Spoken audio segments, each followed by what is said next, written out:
พระนาธานทองลุ้นศรีสุริตประธานประเทศแห่งสาธารณรัฐประชาธิปไตยปาซิลาวได้ต้อนรับสมเด็จเจ้าหญิงไอโกะแห่งประเทศญี่ปุ่นในวันที่ 18 พฤศจิกายน 2025 ที่ทำเนียบประธานประเทศเนื่องในโอกาสเสด็จมาเยี่ยมยามสาธารณรัฐประชาธิปไตยปาซิลาวอย่างเป็นทางการในระหว่างวันที่ 17-21 พฤศจิกายน 2025 นี้ซึ่งการเยี่ยมยามดังกล่าวมีขึ้นในท่ามกลางบรรยากาศที่สองประเทศลาวและญี่ปุ่นพร้อมเฉลิมฉลองการสร้างตั้งสายพัวพันทั้งการทูตน้ำกันครบรอบ 70 ปีและครบรอบ 60 ปีที่รัฐบาลญี่ปุ่นได้ส่งอาสาสมัครญี่ปุ่นมาปฏิบัติหน้าที่อยู่ลาวเริ่มแต่ปี 1965 เป็นต้นมา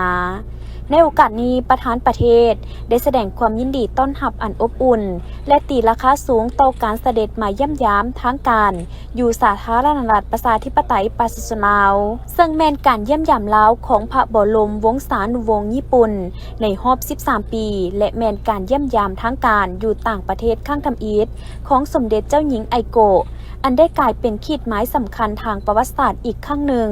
ของการพัวพันร่วมมือของสองประเทศและประกอบส่วนอันสำคัญเข้าในการสืบต่อเสริมขยายสายพัวพันมิตรภาพและการร่วมมืออันดีงามที่มีมาแต่ดนนานของสองประเทศลาวและญี่ปุ่น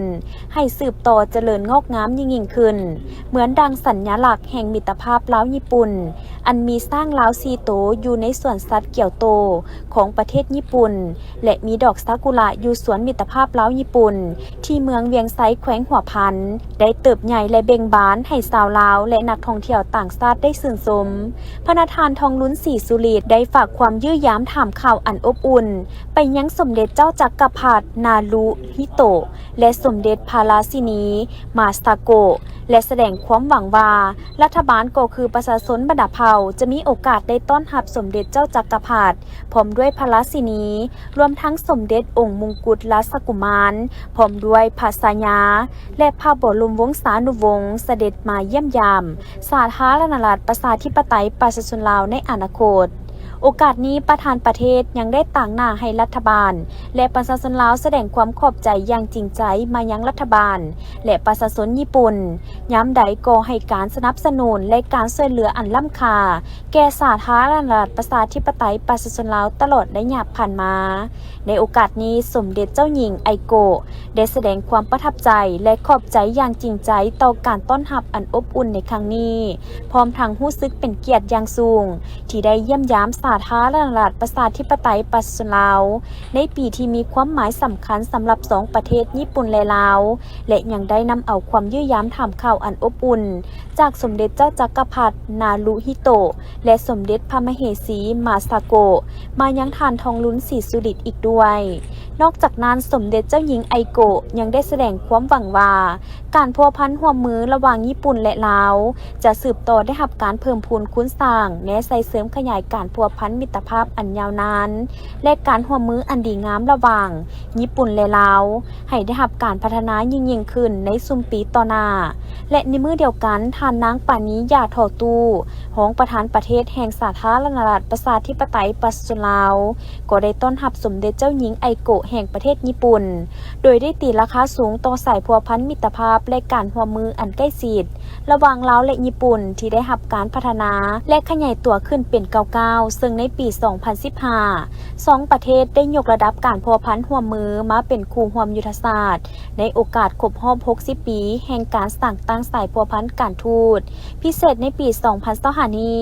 สองประเทศก็ได้ยกระดับสายพัวพันมาเป็นคู่ร่วมยุทธศาสตร์รอบด้านและพร้อมร่วมกันเฉลิมฉลองครบรอบ 70 ปีแห่งการสร้างตั้งสายพัวพันการทูตระหว่างสองประเทศและครบรอบ 60 ปีที่รัฐบาลญี่ปุ่นส่งอาสาสมัครสุดทำอิฐมาปฏิบัติหน้าที่อยู่ลาวรองประธานประเทศยังแสดงความหวังว่าการเยี่ยมยามทางการของสมเด็จเจ้าหญิงไอโกะครั้งนี้จะเป็นขีดหมายสำคัญทางประวัติศาสตร์การพัวพันร่วมมือของสองประเทศลาวและญี่ปุ่นโดยเฉพาะการส่งเสริมการท่องเที่ยวก็คือการไปมาหาสู่ของประชาชนสองชาติให้มีการพบปะแลกเปลี่ยนวัฒนธรรมให้หลายขึ้นรวมทั้งการส่งเสริมร่วมมือด้านเศรษฐกิจพลังงานกสิกรรมและอื่นๆในโอกาสนี้สมเด็จเจ้าหญิงไอโกะก็ได้แสดงความประทับใจและขอบใจอย่างจริงใจต่อการ การต้อนรับอันอบอุ่นในครั้งนี้พร้อมทั้งได้แสดงความสมเสยและนับถือมายังทานนางปานิยาถอตูที่ได้รับการประดับเหรียญเกียรติคุณอาทิตย์อุทัยสั้นหนึ่งจากรัฐบาลญี่ปุ่นในเดือนมังกร2023ที่ผ่านมาซึ่งแม่นเหรียญขั้นสูงสุดที่รัฐบาลญี่ปุ่นได้มอบให้การนำขั้นสูงของต่างประเทศซึ่งรัฐบาลญี่ปุ่นได้ตีราคาสูงต่อการประกอบส่วนอันสำคัญในการส่งเสริมสายพัวพันมิตรภาพและการร่วมมือระหว่างญี่ปุ่นและลาวพร้อมกันนี้สมเด็จเจ้าหญิงไอโกะยังได้แสดงความหวังว่าการพัวพันร่วมมือระหว่างญี่ปุ่นและลาวจะสืบต่อได้รับการส่งเสริมก็คือการจัดตั้งผันขยายการเป็นคู่ร่วมยุทธศาสตร์หอบด้านลาวญี่ปุ่นให้มีบาดก้าวขยายตัวยิ่งขึ้นในซุมปีต่อหน้า2025พิธีประกาศและมอบรางวัลการผลิตสื่อสีเขียวจัดขึ้นในวันที่ 18 พฤศจิกายน 2025 อยู่ที่นครหลวงวิจันทร์โดยการเข้าร่วมของท่านสมสวัสดิ์พงษาหัวหน้ากรมสื่อมวลชนคณะโฆษณาอุปมศูนย์กลางภาคท่านสวรรครราชสุมุนตีประธานสมาคมนักข่าวแห่งสาธารณรัฐประชาธิปไตยประชาชนลาวท่านมาร์คกาลาเฮอร์เอกอัครราชทูตสหภาพเอิร์โลปประจำลาวมีบรรดาทานผู้ต่างหน้าองค์การแครนานาชาติประจำลาวคณะรับผิดชอบและภาคส่วนที่เกี่ยวข้องเข้าร่วมท่านสมสวัสดิ์พงษาได้กล่าวเปิดงานว่าโครงการผลิตสื่อสีเขียวดังกล่าวแม่นการร่วมมือระหว่างกระทรวงแถลงข่าววัฒนธรรมและท่องเที่ยวในเวลานั้นลงนามบทบันทึกความเข้าใจในวันที่ 14 กันยายน 2023 ระหว่างกระทรวงแถลงข่าววัฒนธรรมและท่องเที่ยวกับองค์การแคนานาชาติประจำลาวโดยแม่นสมาคมนักข่าวแห่งสาธารณรัฐประชาธิปไตยประชาชนลาวเป็นผู้จัดตั้งปฏิบัติโครงการร่วมกับองค์การแคนานาชาติประจำลาวภายใต้ทุนสนับสนุนจากสหภาพเอิร์โรปเป็นระยะเวลา 4 ปีซึ่งปีนี้แมนเป็นปีที่ 2 ก็ถือว่าเป็นกิจกรรมหนึ่งที่ดีและมีความสำคัญหลายในการเปิดโอกาสให้บรรดานักข่าวจากภาครัฐภาคสังคมและภาคพลเมืองที่เข้าร่วมโครงการ GAMCIL ได้ทดสอบทักษะและความรู้ความสามารถทั้งหมดที่ได้ฝึกฝนมาตลอดปีและอิงตามการรายงานของคณะรับผิดชอบการประกวดผลิตภัณฑ์ข่าวโปสเตอร์และวิดีโอที่ส่งเข้ามาแข่งขันในเทื่อนี้แม้นมีคุณภาพสูงขึ้นหลายเมื่อสมเทียบใส่ปีที่ผ่านมาเพื่อบรรลุเป้าหมายการยกระดับทักษะทางด้านวิชาสื่อมวลชนก็คือวิธีการนำใช้เทคโนโลยีด้านสื่อใหม่สื่อดิจิตอลอันล่าสุดมาช่วยปรับปรุงและพัฒนาเวียกงานการผลิตเนื้อในข่าวให้ทันสมัยและทันกับยุคใหม่ที่มีคุณภาพสูงขึ้นพร้อมทางมีหลากหลายรูปแบบและสีสันกว่าเก่าสามารถส่องแสงได้อย่างแหลมคมถูกต้องชัดเจนและว่องไวทันกับสภาพการหลายขึ้นโดยผ่านหลายช่องทางอย่างมีความรับผิดชอบและเป็นมืออาชีพโดยเฉพาะข่าวเกี่ยวกับการพัฒนาตามที่สีเขียวและยืนยงในสาธารณรัฐประชาธิปไตยประชาชนลาวโดยการมีส่วนร่วมของบทบาทยิงทรายจากนั้นท่านสวรรครราชสมุนตีก็ได้มีคำเห็นว่าสมาคมนักข่าวแห่งสาธารณรัฐประชาธิปไตยประชาชนลาวและองค์การแคนานาชาติประจำลาวซึ่งมุ่งเน้นให้ความสำคัญแก่การยกระดับและการพัฒนาเวียกงานข่าวผ่านสื่อแบบใหม่สื่อออนไลน์รวมทั้งส่งเสริมให้กำลังใจแก่นักข่าวนักสื่อมวลชนที่มีความทุ่มเทในการเฮ็ดเวียกประจำวันและมีความสร้างสรรค์ในการพัฒนาตนเองด้วยการผลิตข่าวที่มีคุณภาพและมีคุณค่ารับใช้สังคมเพื่อนำไปสู่การเปลี่ยนแปลงที่ดีขึ้นโดยสอดคล้องกับมาตรฐานก็คือหลักจรรยธรรมและจรรยาบรรณทางด้านวิชาชีพของสื่อมวลชนจึงได้จัดให้มีโครงการประกวดผลิตภัณฑ์การรายงานข่าวปัญหาสีเขียวดีเด่นประจำปี 2025 ขึ้นมาซึ่งถือว่าเป็นครั้งที่ 2 แล้วนับแต่ปี 2024 เป็นต้นมาโดยปีนี้ทางคณะรับผิดชอบแม้นได้วางเงื่อนไขการเข้าร่วมที่เปิดกว้างออกกว่าเก่าทางนี้ก็เพื่อเปิดโอกาสให้บรรดานักข่าวนักสื่อมวลชนจากทุกภาคส่วนของสังคมบ่ว่าจะเป็นจากภาครัฐภาคองค์การจัดตั้งมหาชนและองค์การจัดตั้งทางสังคมและภาคพลเมืองก็คือจากผู้ที่นำใช้สื่อสังคมออนไลน์ทั่วไปพร้อมกัน การแข่งขันกีฬาหมากซึกในงานมหกรรมกีฬาแห่งชาติครั้งที่ 12 ที่นครหลวงจันทร์เป็นเจ้าภาพแม้ได้เริ่มแข่งขันแต่วันที่ 12 พฤศจิกายนเป็นต้นมาได้สำเร็จลงในวันที่ 18 พฤศจิกายนผ่านมานี้ที่สโมสรใหญ่มหาวิทยาลัยแห่งชาติซึ่งมี 8 ภาคส่วนเข้าร่วมโดยซิงเอา 9 เหรียญคำผ่านการแข่งขันปรากฏว่านครหลวงจันทร์เจ้าภาพของอันดับที่ 1 ได้ทั้งหมด 3 เหรียญคำ 1 เหรียญทองที่2แขวงจำปาสักได้ 2 เหรียญคำ 3 เหรียญเงิน 3 เหรียญทองที่3แขวงบริคำไซได้1 เหรียญคำ 2 เหรียญเงิน 1 เหรียญทองส่วนแขวงอัตตปือจัดอยู่อันดับที่ 4 ได้ 1 เหรียญคำ 2 เหรียญเงินอันดับที่ 5 แขวงอุดมไซได้ 1 เหรียญคำ 1 เหรียญเงิน 1 เหรียญทองที่6เป็นแขวงไซสมบูรณ์ได้ 1 เหรียญคำพร้อมนี้แขวงคำมวนได้ 1 เหรียญเงินและแขวงโลหะบางได้อยู่ 2 เหรียญทองภายหลังจบการแข่งขันก็ได้มีพิธีมอบเหรียญรางวัลโดยมีปริญญาเอกสิริอุดมสุนดาราประธานสหพันธ์หมากศึกแห่งชาติลาวพร้อมโดยภาคส่วนที่เกี่ยวข้องในวันที่ 14 พฤศจิกายน 2025ห้องการเกษตรกรรมและสิ่งแวดล้อมเมืองหาดไซฟองนครหลวงเวียงจันทน์ได้สมทบกับห้องว่าการปกครองเมืองและบรรดาห้องการต่างๆพร้อมโดยการจัดตั้งบ้านที่เกี่ยวข้องจัดพิธีร่วมสร้างขบวนการเปิดประตูน้ำเพื่อปลุกระดมให้ชาวเกษตรกรอยู่เมืองหาดไซฟองได้กักเกี่ยมความพร้อมและสุ่มกำลังแหงเพื่อนำพาก้าวเข้าสู่ขบวนการผลิตในฤดูแล้งของสุกปี 2025-2026 อย่างเต็มรูปแบบในวันเปิดประตูน้ำชลประทานแห่งชาติติดพันกับการสั่งขบวนการไถดินนากบต่อเฟืองวานฝุ่นชีวภาพและวันสักยาป้องกันพยาธิสัตว์แห่งชาติวันที่ 11 พฤศจิกายนของทุกๆปีโดยจัดขึ้นอยู่ที่สถานีชลประทานบ้านสิมโนใต้โดยการเข้าร่วมของท่านธนงศิลป์แสงพะวงศ์ประธานคณะกรรมการปกครองเมืองหาดไซฟองในพิธีท่านแสงมณีหลวงไซหัวหน้าองค์การเกษตรกรรมและสิ่งแวดล้อมเมืองหาดไซฟองได้กล่าวรายงานให้ฮู้ต่อกับเวียกงานชลประทานเวียกงานเลี้ยงสัตว์และการประมงและเวียกงานคุ้มครองและพัฒนาที่ดินเกษตรกรรมจากการที่ได้ร่วมสำรวจกับแผนกเกษตรกรรมและสิ่งแวดล้อมนครหลวงเวียงจันทน์เพื่อปักหลักหมายเขตสงวนดินเกษตรกรรมในทั่วเมืองหาดไซฟองมีทั้งหมด 7,090 เฮกตาร์มีโรงงานผลิตฝุ่น2แห่งที่สามารถผลิตฝุ่นเพื่อสนองนำไส้ให้แก่การผลิตทางด้านเกษตรกรรมในแต่ละปีโดยสามารถไถนากบต่อเฟืองได้ทั้ง2ฤดูปฏิบัติได้ 8,837 เฮกตาร์เท่ากับห้อยส่วนห้อยสำหรับเมืองหาดไซฟองเมนมีหัวงานจักสูบน้ำชลประทานทั้งหมด 18 สถานีมีจักสูบน้ำ 40 เครื่องและมี 30 เครื่องที่สามารถใช้งานได้มีคลองชลประทานยาวทั้งหมด 184,932 เมตรปัจจุบันการสนองน้ำชลประทานให้แก่การผลิตฤดูแล้งศกปี 2025-2026 มีเนื้อที่ทั้งหมด 2,962 เฮกตาร์ในนั้นปลูกข้าว 2,749 เฮกตาร์และเนื้อที่ปลูกผักอื่นๆ 105 เฮกตาร์ไปพร้อมกันนั้นเพื่อให้การสนองนำเข้าสู่การผลิตอย่างมีประสิทธิภาพและประสิทธิผลก็ต้องเคียงคู่กับการฟื้นฟูบำรุงรักษาซ่อมแปลงเครื่องจักรระบบหัวงานและของเมืองให้อยู่ในสภาพที่นำไส้ได้อย่างมีความสะดวกเฉพาะการเลี้ยงสัตว์และการประมงอยู่เมืองหาดไซฟองแม้นได้สั่งตานางสัตวแพทย์ประจำบ้านเพื่อเฝ้าระวังติดตามและเอาใจใส่สักยากันพยาธิให้กับสัตว์เลี้ยงของประชาชนในแต่ละบ้านให้ได้90ส่วนห้อยขึ้นไปโดยอิงใส่กฎหมายว่าด้วยการเลี้ยงสัตว์และการสัตวแพทย์เพื่อรับประกันให้สัตว์เลี้ยงมีสุขภาพแข็งแรงหลุดพ้นการล้มตายของสัตว์ที่เกิดจากพยาธิระบาดตามฤดูกาลโดยเฉพาะพยาธิปากเปื่อยลงเล็บอาหิวาหมูอาหิวาสัตว์และอื่นๆซึ่งเมืองหาดไซฟองได้วางตัวเลขคาดหมายจะสักยาให้ได้96ส่วนห้อยของฝูงสัตว์ในนั้นมีคืองัวควายหมูแบะสัตว์ปีกและสัตว์อื่นๆเมืองหาดไซฟองเป็นเมืองหนึ่งที่ยังยึดถือเวียกงานปลูกฝังและเลี้ยงสัตว์เป็นอาชีพต้นตอและอาชีพเสริมซึ่งได้สร้างรายรับเข้าในการแก้ไขชีวิตการเป็นอยู่โดยเฉพาะเวียกงานการปลูกฝังที่มีการเลี้ยงแบบเป็นฟาร์มและเป็นแบบครอบครัวอย่างกว้างขวาง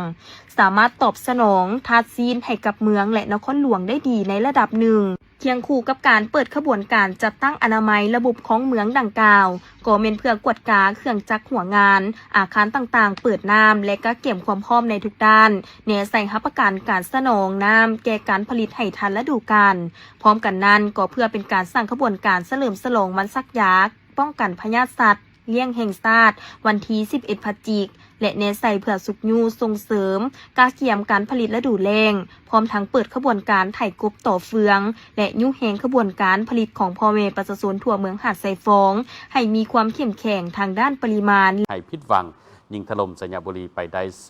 4-0คว้าเหรียญคำเป็นสมัยที่7ติดต่อกันในงานมหกรรมกีฬาแห่งชาติต้องแสดงความสมเสยทางนักเตะจากนครวิจารณ์เทว่าโซฟอร์มโหดจากต่อเนื่องตั้งแต่ฮอบแบ่งกลุ่มหรือว่าเก็บคะแนนจนมาถึงฮอบชิงชนะเลิศจากทันสมในขณะที่บานเตะทรายถือว่ามาตามคาดทางนครวิจารณ์เข้าซิงกับทางแขวงขบวนที่จะมีการลงสนามในตอนแรงของมื้อนี้การแข่งขันกีฬาบาเตจริงในนัดชิงชนะเลิศจัดขึ้นในวันที่23 พฤศจิกายน 2025อยู่ที่สนามกีฬามหาวิทยาลัยแห่งชาติในดีทางเจ้าภาพนครวิจารณ์สามารถเอาชนะยิงถล่มทางสาวสัญญาบุรีไปได้4-0กลัวเหรียญคำเป็นเหรียญสำคัญให้กับทางเจ้าภาพนครวิจารณ์หรือเป็นการป้องกันแชมป์บานเตจริงได้7 สมัยซ้อนในงานมหกรรมกีฬาแห่งชาติครั้งที่12ถือว่าเป็นผลงานที่โดดเด่นให้กับทางนครวิจารณ์ในอีกหนึ่งประเภทกีฬาสำหรับการแข่งขันกีฬาบานเตทรายฮอบฮองชนะเลิศถือว่ามาตามคาดแขวงกระบวนผ่านเข้าชิงชนะเลิศพบกับทางเจ้าภาพนครวิจารณ์โดยฮอบ4 ทีมสุดท้ายหรือฮอบฮองชนะเลิศแข่งขันในวันที่22 พฤศจิกายน 2025อยู่ที่สนามกีฬาแห่งชาติหลัก16ในนั้นทั้งแขวงขบวนสามารถเอาชนะทางแขวงอัตตปือไปได้3-1ส่วนอีกคู่ทางเจ้าภาพนครวิจารณ์ก็สามารถเอาชนะกระทรวงป้องกันความสงบหรือปกสไปได้2-0โดย2ประตูของทีมบาเตนครวิจารณ์แม้ได้จากการยิงของลาฟีในนาทีที่14และนิโกอนุสรณ์ในนาทีที่87ผ่านเข้าไปชิงชนะเลิศพบกับแขวงขบวนเป็นที่เรียบร้อยโดยหลังจากการแข่งขันสำเร็จทานบุตรมีเหลี่ยมสัญจักรของประธานสาพันธ์บานเตนครวิจารณ์ก็ได้สัมภาษณ์ต่อกับสื่อมวลชนเกี่ยวกับผลงานถือว่าเป็นผลงานที่ดีจากต่อเนื่องและโดดเด่นในฮอบฮองชนะเลิศที่สามารถเอาชนะกระทรวงป้องกันความสงบไปได้แบบขาดลอยและได้มีการกระตุ้นนักกีฬาในฮอบชิงชนะเลิศหรือว่าสามารถคว้าเหรียญคำได้จะมีการอัดฉีดเป็นจำนวนหลายให้กับนักกีฬาบานเตนครวิจารณ์ไปติดตามและฟังเสียงสัมภาษณ์พร้อมกันที่ว่าเฮ็ดเวียกบ้านมาได้ดีที่สุดเนาะก็ถือว่าพละกำลังของพวกเพิ่นก็ดีสมควรแต่พวกเฮาก็เฮ็ดเวียกบ้านมาได้ดีสมควรคือกันเนาะในมื้อนี้ก็ได้สกอร์2-0เนาะและเข้าไปซิงกับขมวนอีกเนาะฮอบซิงเหรียญคำเนาะเจ้าโอ้แตกต่างเนาะตัวนี้ยอมรับว่าแตกต่างระยะผ่านมาพวกเฮาซ้อมตั้งแต่อยู่เดินหญ้าเทียมเนาะก็คือนัดเจอเซกองพวกเฮาก็ลิ้นบ่ค่อยออกปานใดเพราะว่ามันเจอหญ้าแท้เนาะแต่มาฮอบ2ของพวกเฮามาเจอหญ้าแท้แต่ว่านัดนี้ถือว่านักกีฬาและก็ครูฝึกของพวกเฮาเฮ็ดเวียกบ้านได้ดีที่สุดเนาะแต่ถือว่าสามารถเอาชนะปกสได้2-0เนาะในมื้อนี้นักกีฬาเฮาเล่นดีหลายในนามเฮาเป็นเจ้าภาพกีฬาแห่งชาติครั้งที่12ที่นครหลวงเวียงจันทน์นี้ก็อยากให้นักกีฬาและก็ครูฝึกแล้วก็กองเชียร์เนาะมาชมมาเชียร์แล้วก็เฮาก็อยากสร้างประวัติศาสตร์ให้เป็นเจ้าเหรียญคำของบ้านเตะนี้เนาะสำคัญที่สุดเป็นกีฬาที่ว่ายอดนิยมเบอร์1ของทั่วโลกเนาะเจ้าก็เป็นสิ่งที่หลายๆแข้งต้องการแล้วก็สิ่งที่หลายๆแข้งอยากได้มาครอบครองเนาะเจ้าการแข่งขันได้นัดชิงชนะเลิศบานเตทรายงานมหกรรมกีฬาแห่งชาติมันจะจัดขึ้นในตอนแรงของวันที่24 พฤศจิกายน 2025อยู่ที่สนามกีฬาแห่งชาติหลัก16นครวิจารณ์เจ้าภาพจะพบกับแขวงขบวนในเวลา 18:30 นาทีและอีกคู่จะมีการชิงอันดับที่3ก็คือชิงเหรียญทองกระทรวงป้องกันความสงบหรือปกสจะพบกับแขวงอัตตปือแข่งขันในเวลา 15:00 เป็นต้นไปการแข่งขันกีฬาบานพวงงานมหกรรมกีฬาศาสตร์ครั้งที่12นครวิจารณ์เกม 2025รายการ 5x5 ทั้งทีมหญิงและทีมชายฮอบชิงเหรียญคำแข่งขันในวันที่23 พฤศจิกายน 2025ซึ่งคู่ชิงเหรียญคำทีมชายเจ้าภาพนครวิจารณ์สามารถเอาชนะทางทีมแขวงหลวงพระบางไปได้ส่วนทีมหญิงเจ้าภาพนครวิจารณ์ก็สามารถเอาชนะแขวงอัตตปือไปได้เช่นเดียวกันพาทีมเจ้าภาพกวด2เหรียญคำในการแข่งขันกีฬาบ้านพวง5x5 ทั้งทีมหญิงและทีมชายในงานมหกรรมกีฬาแห่งชาติครั้งที่12สรุปเหรียญรางวัลทีมหญิงเหรียญคำตกเป็นของนครวิจารณ์เหรียญเงินแขวงอัตตปือเหรียญทองแขวงหลวงพระบางส่วนประเภททีมชายเหรียญคำตกเป็นของนครวิจารณ์เหรียญเงินเป็นของแขวงหลวงพระบาง และเหรียญทองแมนแขวงสวรรณเขตเจ้าท่านผู้ชมจากการที่ตามการแข่งขันกีฬาบ้านบวงแล้วครับต่อไปจะพาท่านผู้ชมไปที่ตามอีกประเภทกีฬาหนึ่งนั่นก็คือกีฬาสนุกเกอร์ถือว่ามีการมอบเหรียญรางวัลใน2รายการสุดท้ายแล้วในนี้การแข่งขันดังกล่าวถือว่าทางกระทรวงป้องกันประเทศสามารถคว้าเหรียญคำได้หลายกว่าหมู่ในการดังกล่าวพิธีมอบเหรียญรางวัลกีฬาสนุกเกอร์ประเภท15แดงเดี่ยวทรายและ15แดงคู่ทรายในงานมหกรรมกีฬาแห่งชาติครั้งที่12หรือนครวิจารณ์เกม2025ได้จัดขึ้นในวันที่23พฤศจิกายน2025อยู่ที่สโมสรเดอะคิงสนุกเกอร์คลับหนองไฮเมืองหาดไซฟอกนครวิจารณ์สำหรับ2รายการแข่งขันปิดท้ายในงานมหกรรมกีฬาแห่งชาติครั้งที่12ประเภทกีฬาสนุกเกอร์ผลแข่งขันประเภท15แดงคู่ทรายเหรียญคำตกเป็นของกระทรวงป้องกันประเทศเหรียญเงินตกเป็นของสวรรณเขตเหรียญทองห่วมตกเป็นของแขวงอุดมไซและแขวงขบวนในประเภท15แดงเดี่ยวทรายเหรียญคำตกเป็นของนครวิจารณ์เหรียญเงินนครวิจารณ์เหรียญทองห่วมกระทรวงป้องกันประเทศและแขวงขบวนโดยกีฬาสนุกเกอร์มี5ประเภทในการแข่งขันคือประเภท6แดงเดี่ยวทราย6แดงคู่ทราย15แดงเดี่ยวทราย15แดงคู่ทรายและ15แดงทีมทรายมี5แขวง1นครหลวงและ1กระทรวงเข้าร่วมแข่งขันประกอบมีแขวงจำปาสักสวรรณเขตอุดมไซขบวนแขวงเวียงจันทร์นครวิจารณ์เจ้าภาพและกระทรวงป้องกันประเทศมีนักกีฬาเข้าร่วมทั้งหมด33คนสรุปการแข่งขันกีฬาสนุกเกอร์ในงานมหกรรมกีฬาแห่งชาติครั้งที่12ที่นครวิจารณ์เป็นเจ้าภาพทั้ง5รายการแข่งขันอันดับที่1แม่นกระทรวงป้องกันประเทศคว้าได้2เหรียญคำ1เหรียญเงินและ1เหรียญทองอันดับที่2เป็นแขวงสวรรณเขตคว้าได้2เหรียญคำ1เหรียญเงินและ1เหรียญทอง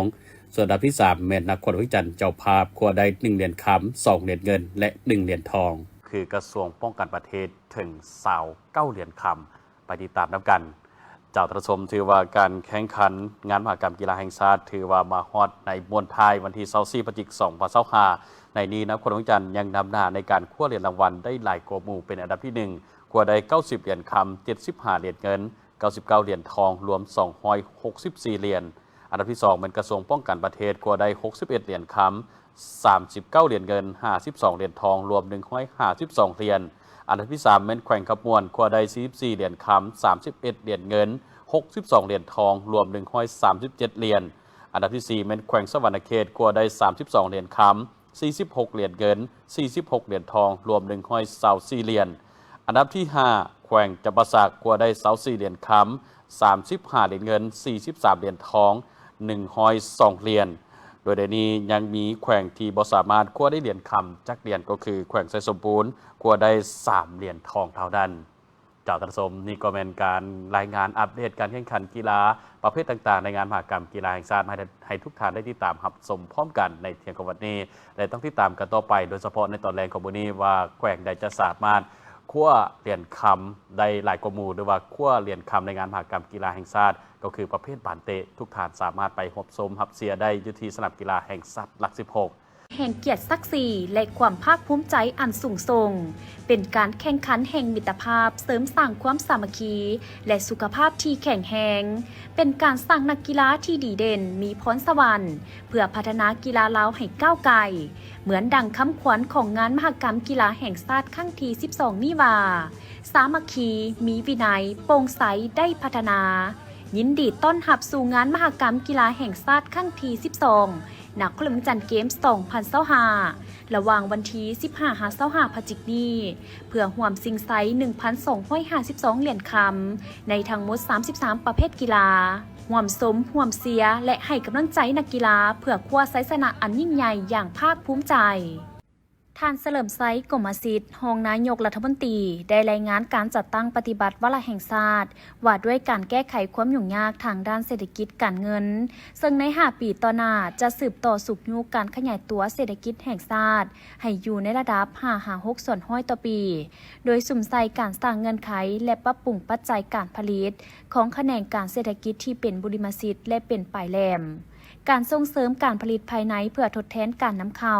และส่งออกจะสืบต่อสุมใส่การสร้างความเข้มแข็งด้านการผลิตกสิกรรมเพื่อค้ำประกันเสบียงอาหารให้เพียงพอและสามารถจราจรสนองสินค้าดังกล่าวให้ทั่วถึงในขอบเขตทั่วประเทศโดยเฉพาะแก้ไขปัญหาด้านต้นทุนของการขนส่ง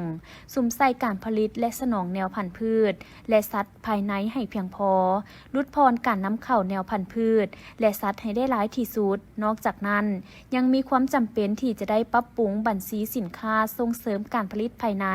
เพื่อทดแทนการนำเข้าอย่างจะแจ้งพร้อมทั้งส่งเสริมอย่างมีจุดสุ่มกำหนดเขตการผลิตและเขตที่จำเป็นต้องได้นำเข้าสินค้าอย่างจะแจ้งมีนโยบายคุ้มครองอย่างมีประสิทธิผลและจัดสรรงบประมาณเฉพาะเพื่อส่งเสริมการผลิตสินค้าที่เป็นท่าแห้งอีกด้านหนึ่งเพื่อสุมใส่ขยายการผลิตกสิกรรมที่ได้รับโควตาเข้าถึงตลาดอยู่ภายในประเทศเพื่อนบ้านใกล้เคียงให้เป็นรูปธรรมโดยเฉพาะการรับประกันและยั่งยืนด้านคุณภาพการพัฒนาโครงหลังพื้นฐานสนับสนุนขบวนการผลิตสินค้ากสิกรรมที่เป็นท่าแห้งและหันไปสู่การปรุงแต่งภายในให้ได้หลายขึ้นเป็นต้นการปรุงแต่งยางพาราปุ๋ยและอื่นๆการคุ้มครองด้านการเงินงบประมาณควรสุมใส่การขยายฐานรายรับภายในให้ได้ในระดับ20%ส่วนห้อยของ GDP เป็นต้นฐานอากรมูลค่าเพิ่มอากรสมไส้อากรที่ดินอากรสิ่งแวดล้อมและอื่นๆลดพรการยกเว้นการเก็บรายรับด้านภาษีอากรโดยเฉพาะติดพันกับโครงการลงทุนสัมปทานต่างประเทศและสืบต่อเล็งการหันเป็นทันสมัยของเวียกงานการเงินนอกจากนั้นยังมีความจำเป็นที่จะได้ปรับปรุงบัญชีสินค้าส่งเสริมการผลิตภายในเพื่อทดแทนการนำเข้าอย่างจะแจ้งพร้อมทั้งส่งเสริมอย่างมีจุดสุ่มกำหนดเขตการผลิตและเขตที่จำเป็นต้องได้นำเข้าสินค้าอย่างจะแจ้งมีนโยบายคุ้มครองอย่างมีประสิทธิผลและจัดสรรงบประมาณเฉพาะเพื่อส่งเสริมการผลิตสินค้าที่เป็นท่าแห้งอีกด้านหนึ่งสุมใส่ขยายการผลิตกสิกรรมที่ได้รับโควตาเข้าถึงตลาดอยู่ประเทศเพื่อนบ้านใกล้เคียงให้เป็นรูปธรรม